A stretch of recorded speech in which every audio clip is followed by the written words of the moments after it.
إلهي لست للفردوس أعلى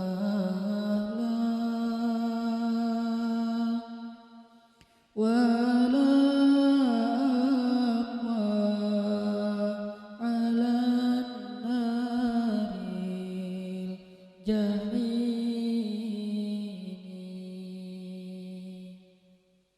فهب لي توبة واغفر ذنوبي فإنك غافر الذنب العظيم.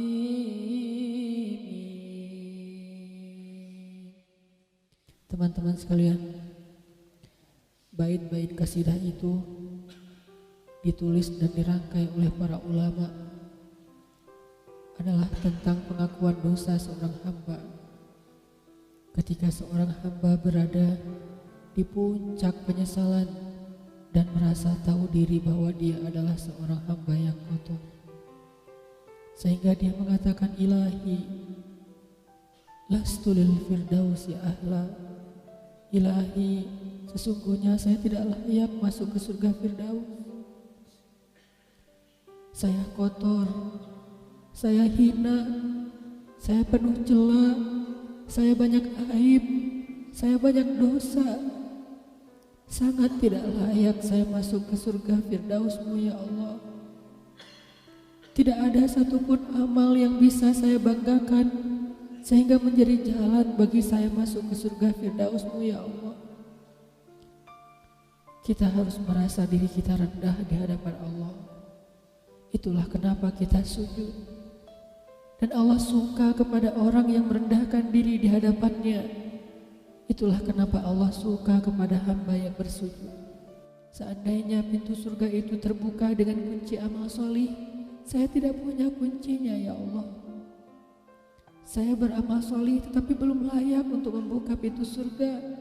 Saya sholat, saya puasa, saya tarawih, saya sedekah, tapi semua itu belum cukup untuk membuka pintu surga karena keterbatasan amal solih saya. Masih banyak kesalahan dalam amal-amal yang saya kerjakan karena saya bodoh ya Allah. Lalu bagaimana nasib saya kelak di akhirat ya Allah? Jika ditimbang-timbang, sungguh kedurhakaan saya lebih sering daripada istighfar saya ya Allah. Saya tidak pantas menjadi penghuni surga ya Allah. Wala aqwa 'alan naril jahimi. Tetapi saya juga tidak akan kuat dengan azab neraka jahim-Mu ya Allah.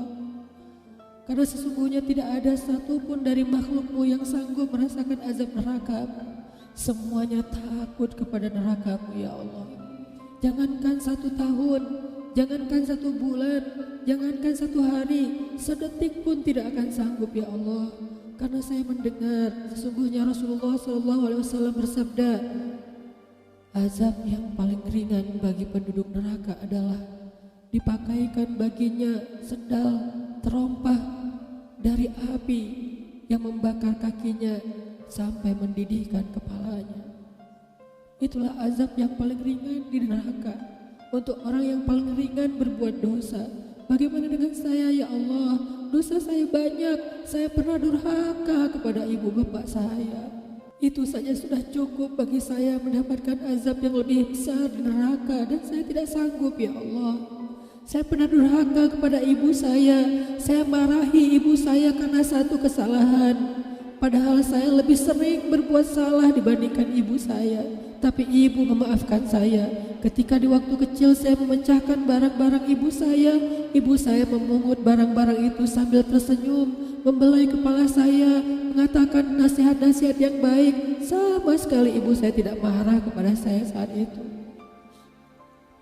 Tapi ketika telah dewasa, tidak sengaja ibu saya yang sudah tua renta kadang memecahkan barang saya, merugikan sedikit saja dari harta saya marah seperti setan ya Allah. Saya bentak ibu saya ya Allah, bahkan kadang membuat ibu saya terluka, kaget, takut. Pantaskah seorang ibu merasa takut terhadap anak yang dia kandung 9 bulan, yang dia lahirkan dengan taruhan nyawa, yang dia susui dengan darah dagingnya, yang dia didik, dia jaga, yang dia berjaga di malam hari tidak tertidur demi untuk menjaga anaknya dari seekor gigitan nyamuk? Pantaskah ibu merasa takut terhadap anaknya sendiri? Cukup satu dosa besar saja durhaka kepada ibu membuat saya pantas masuk api neraka. Belum lagi dosa saya kepada ayah. Ketika saya berdebat habis-habisan di hadapan ayah saya, hanya ketika ayah saya menasihati saya dengan satu nasihat sederhana, saya debat ia, seolah-olah wawasan saya lebih banyak, ilmu saya lebih banyak, pergaulan saya lebih luas, pendidikan saya lebih tinggi. Padahal semua itu saya dapatkan hasil dari perjuangan dan pengorbanannya.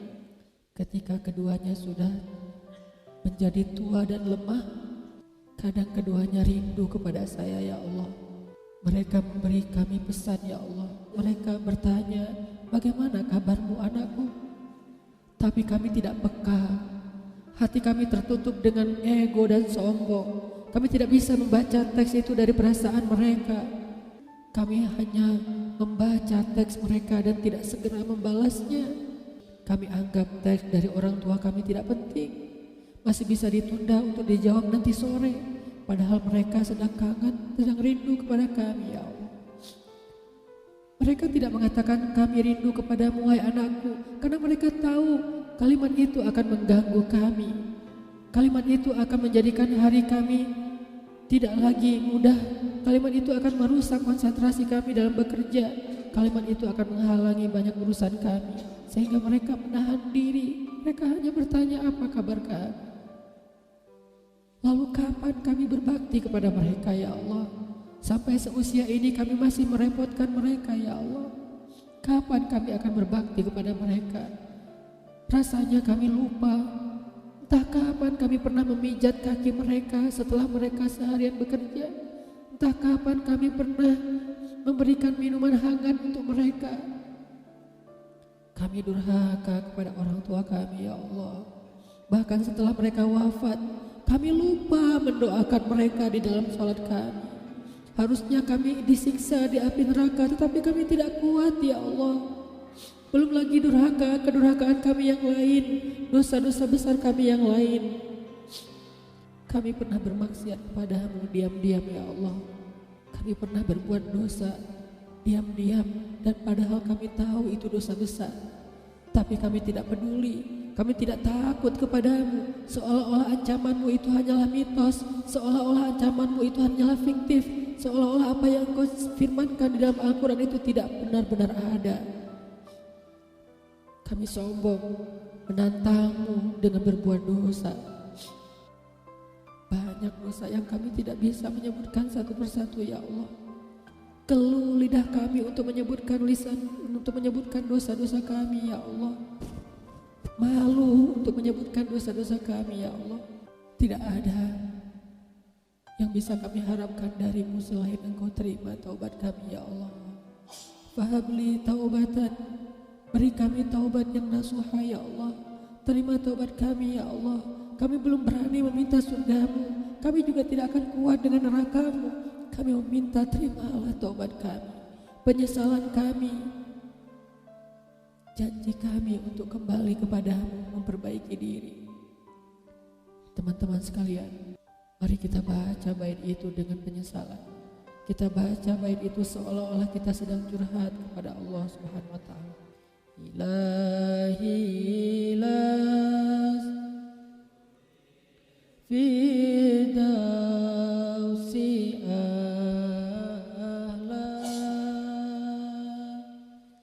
wala aqwa ala nari jahimi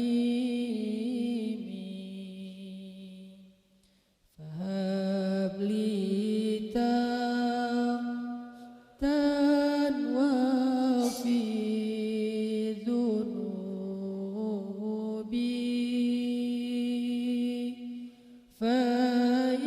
فإنك